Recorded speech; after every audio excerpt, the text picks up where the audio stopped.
जो भी खरड़ की बहुत सी हल्का खरड़ के काम होने वाले हैं। सड़कों का बुरा हाल है, पिछले 10 साल में किसी ने नहीं देखा।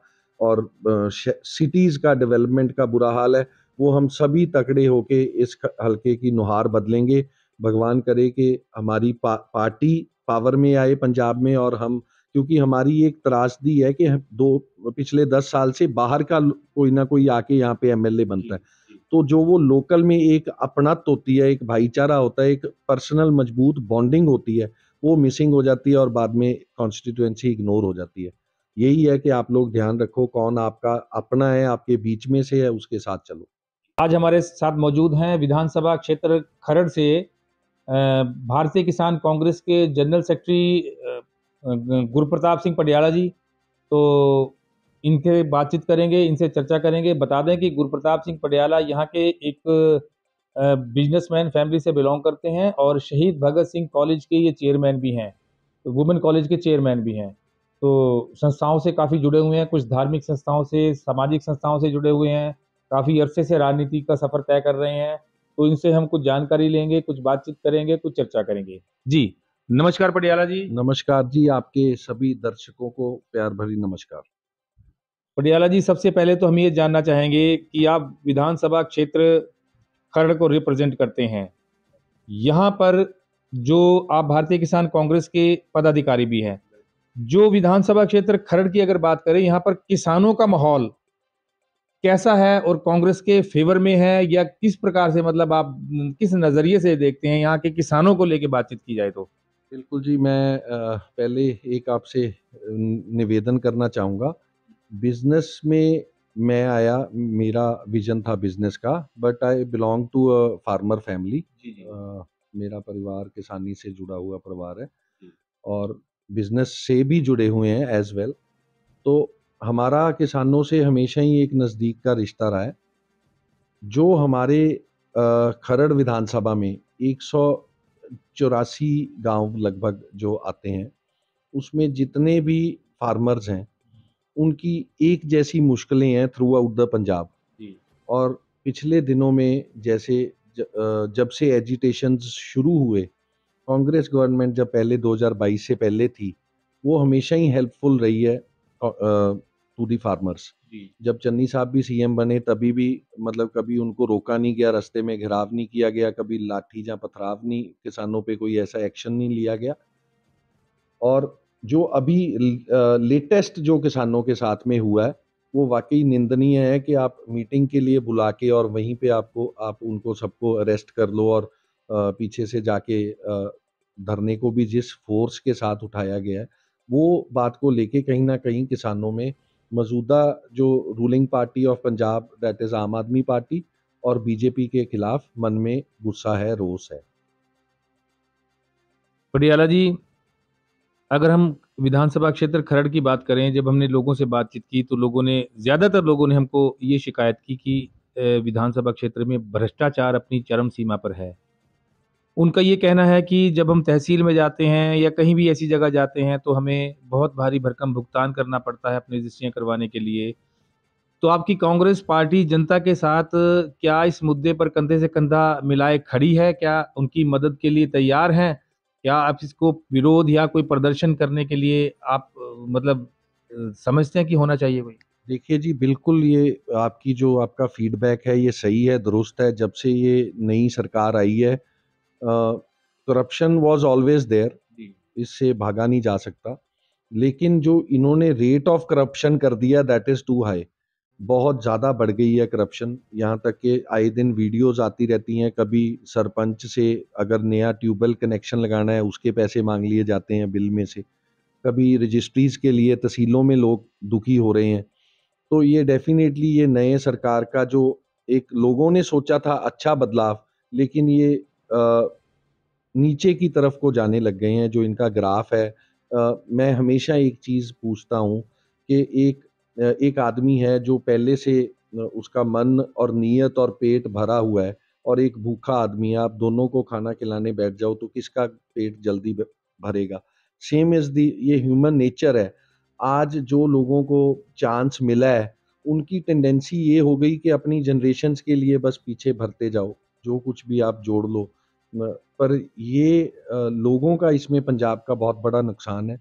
जो आज पंजाब के सर पे कर्जा है, वो अगर ये अपनी टर्म कंप्लीट करते हैं तो आई थिंक तब तक 5.5-6 लाख करोड़ का कर्जा हो जाएगा, जो मेरे आप जैसे सारे नॉर्मल आदमियों को हमें ही देना पड़ेगा, चाहे वो जीएसटी के रूप में हो या टैक्सेस के रूप में हो। सरकार हमेशा नागरिकों से ही वो टैक्स इकट्ठा करती है। तो ये इनकी करप्शन से बचने की ज़रूरत है। और आप देखना ग्राउंड लेवल पे लोग अभी बहुत अवेयर हो गए हैं इनकी जो पॉलिसीज़ हैं। जितना भी कोई आप देखो, कोई जो करप्ट आदमी नहीं होता वो कभी कहता नहीं है कि मैं करप्ट हूँ या नहीं हूँ। बट अगर कोई बार-बार चीख-चीख के बोले कि मैंने करप्शन नहीं की, मैं ईमानदार हूँ, मैं ईमानदार हूँ, तो वो हमें पैटर्न देखने को मिला। दिल्ली में भी हमने देखा कैसे केजरीवाल साहब केस में उनका नाम आता है, वो अंदर रह के आए हैं, तो वो छवि तो सारी अब लोगों के सामने क्लियर हो चुकी है। पटियाला जी, भाजपा नेताओं का कहना है कि हमने दिल्ली जीत ली, अब पंजाब की बारी है। और जहाँ तक हम महसूस कर रहे हैं, लोगों से मिल रहे हैं, तो इसमें कोई शक नहीं, ग्राफ लगातार बीजेपी लोगों के संपर्क में है और बीजेपी का ग्राफ लगातार बढ़ रहा है। तो आपको नहीं लगता कि इससे आने वाले टाइम में कांग्रेस को ज़्यादा खतरा है? कांग्रेस की राहें मुश्किल नहीं होगी ये? देखो अगले 2027 में भाई साहब बिल्कुल फाइट होगी, अच्छी फाइट होगी। वो बिकॉज़ अभी it's too early to comment, 1.5 साल पड़ा है कि वो फाइट कांग्रेस और आप में होती है या कांग्रेस और बीजेपी में होती है, वो टाइम विल टेल। पर लेकिन ये बात ज़रूर है कि अभी से हमारी पार्टी को एकदम लामबंद होना पड़ेगा, जी, कैंडिडेट्स डिसाइड करने चाहिए। जी। और जो भी लोगों ने पार्टी को लीड करना है, मतलब डिफरेंट विधानसभा 117 सीट्स पे, और टोटल पार्टी को जिसने लीड करना है, वो जो भी निर्णय पार्टी ने लेने हैं, मतलब rather than taking at the last phrase of the time, वो कुछ जल्दी ले लें तो उसमें कैंडिडेट्स का भी इजी हो जाता है।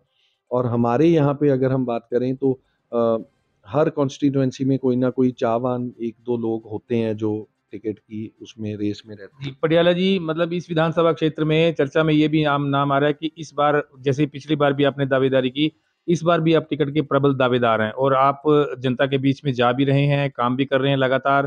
तो मतलब आप क्या समझते हैं कि टिकट यदि आपको मिले, तो आप क्षमता रखते हैं जीतने की? किस प्रकार से तालमेल बनाएँगे आप? देखिए बिल्कुल अपने वैसे मैं खुद कुछ कहूँ उसका उतना वज़न नहीं है। लोग आप पार्टी जब सर्वे करवाती है तो जो अच्छा कैंडिडेट होता है उसका नाम निकल के आता है डेफ़िनिटली। और मेरे को अगर पार्टी ज़िम्मेवारी देती है, मैं तन, मन, धन के साथ डेफ़िनिटली इसको एक फ़ाइट, ऐसी फ़ाइट जो हम अच्छे मार्जिन के साथ विन करें, मेक श्योर करेंगे कि यहाँ से हम जीत के दें ये टिकट कांग्रेस को। और ये भी है उसके साथ-साथ कि जो हमारे पहले जो चुनाव लड़े हैं, हमारा आपस में कोई ऐसा मतभेद नहीं है। मतलब हम लोगों ने ये डिसाइड कर रखा है कि जिसको पार्टी आगे करेगी, उसके साथ होके हम बाकी के इलेक्शन लड़ेंगे। मतलब आप तालमेल बना सकते हैं। बिल्कुल जी, बिल्कुल। जी। तो गुरुप्रताप जी, एक आखिरी सवाल हम आपसे करेंगे। आपका ये कुराली क्षेत्र पड़ता है। हाँ। कुराली क्षेत्र के अंदर जो आपने किस प्रकार से आपने, ये जो प्रधान है आपका नगर कौंसिल का, हाँ। ये सरकार ऊपर आम आदमी पार्टी की है, केंद्र में भाजपा की सरकार है, तो ये अचंभा कैसे हो गया? यहाँ पर कैसे कौंसिल का प्रधान बन गया? क्या कांग्रेस की वजह से बना या कोई और तिकड़म थी? कैसे बना है? नहीं, नहीं, डेफ़िनेटली कांग्रेस की वजह से बना, बट और आप ये देखो ये अभी नहीं बना, 2022 की इलेक्शन बाद में हुई है। ये प्रधान कांग्रेस का तब कैप्टन साहब वाज़ द सीएम, जी। और जगमोहन सिंह कांग जो थे वो कॉन्स्टिट्यूएंसी को लीड कर रहे थे, इलेक्शन लड़ रहे थे। हालाँकि वो 2 बार हार गए इलेक्शन, तो उन्होंने उस टाइम पे कांग्रेस के कार्यकाल में ही प्रधान बनाया। जी, ये ऐसा नहीं हुआ कि आम आदमी के कार्यकाल में आके प्रधान बना। जी, जी, जी। तो ये पहले से ही कांग्रेस, बिकॉज़ ऑफ अगर आज कोई भी डेज़िग्नेशन किसी के पास है, तो उसमें मैं मानता हूँ कि पार्टी का एक बड़ा योगदान है। जी। देखिए भाई साहब, आपके विधानसभा क्षेत्र काफ़ी बड़ी है, पहाड़ी क्षेत्र भी है यहाँ से, बिल्कुल। जंती माजरी जिसको कहते हैं, वहाँ से लेके पूरा न्यू चंडीगढ़ है, कुराली है, खरड़ है। तो इतने बड़े विधानसभा क्षेत्र में मतलब आप किस तरीके से कार्य करते हैं? क्या कार्यशैली आपकी रहती है और किस प्रकार आप कांग्रेस को मजबूत करेंगे? क्योंकि संगठन भी नहीं है आपके पास, कार्यकर्ता भी नहीं है। भाजपा के पास बहुत लंबा एक फेरिस्त है कार्यकर्ताओं की और संगठनों की, लेकिन कांग्रेस यहाँ पर कमजोर है। तो आपको नहीं लगता इतने बड़े विधानसभा क्षेत्र के अंदर आपके लिए बहुत बड़ी चुनौती है? देखो, लाइफ में हमेशा चुनौतियां रहती हैं, बट बीजेपी इज हमारे लिए कोई बड़ी चुनौती नहीं है इस विधानसभा में। लेकिन जो हमारा, जैसे मैं एक आपको बता दूं कि मेरे ग्रैंडफादर ने एक कॉलेज यहाँ पे शुरू किया था, Shaheed Bhagat Singh Khalsa College for Women. तो आस पड़ोस के, मतलब आप समझो कि 100 गाँव में से बच्चे यहाँ पे पढ़ने के लिए आते हैं। गर्ल एजुकेशन पे हम लोग काम करते हैं। डिफरेंट विलेजेस में, डिफरेंट सिटीज में, ग्राउंड्स में हम लोग फुटबॉल की लीग्स करवाते हैं, जिससे प्लेयर्स को अपने साथ भी जोड़ते हैं और ग्राउंड के साथ भी जोड़ते हैं। कभी हम अभी recently, day before yesterday, villages में हमने वॉलीबॉल, फुटबॉल, नेट और बॉल्स और किट्स हमने डिस्ट्रीब्यूट करना स्टार्ट किया है। तो ऐसे बहुत से उपराले हैं जो हम कभी प्लांटेशन को लेके करते हैं, कभी प्लांट्स जैसे। सोशल एक्टिविटीज करके लोगों से। ऑब्वियसली हमेशा हम लोगों के साथ इन टच रहते हैं, चाहे वो कोई दुख हो या सुख हो। हमारी कोशिश होती है, बिकॉज हमारा एक स्लोगन है, मेरा हल्का मेरा परिवार। तो हम परिवार जैसे उनके साथ टच में रहते हैं। तो आप अपने हल्का वासियों को क्या संदेश देना चाहेंगे जी, 2 लाइन? मैं ये आपसे सबसे विनती करता हूँ कि आपके इस भाई पे, इस बच्चे पे आप विश्वास करो, सर पे और कंधे पे हाथ रखो, आशीर्वाद दो। जो भी खरड़ की बहुत सी हल्का खरड़ के काम होने वाले हैं, सड़कों का बुरा हाल है, पिछले 10 साल में किसी ने नहीं देखा। और सिटीज का डेवलपमेंट का बुरा हाल है। वो हम सभी तकड़े होके इस हल्के की नुहार बदलेंगे। भगवान करे कि हमारी पार्टी पावर में आए पंजाब में, और हम, क्योंकि हमारी एक त्रासदी है कि पिछले 10 साल से बाहर का कोई ना कोई आके यहाँ पे एमएलए बनता है। तो जो वो लोकल में एक अपनत्व होती है, एक भाईचारा होता है, एक पर्सनल मजबूत बॉन्डिंग होती है, वो मिसिंग हो जाती है और बाद में कॉन्स्टिट्यूएंसी इग्नोर हो जाती है। यही है कि आप लोग ध्यान रखो, कौन आपका अपना है, आपके बीच में से है, उसके साथ चलो। आपका बहुत धन्यवाद। बहुत धन्यवाद। धन्यवाद। धन्यवाद।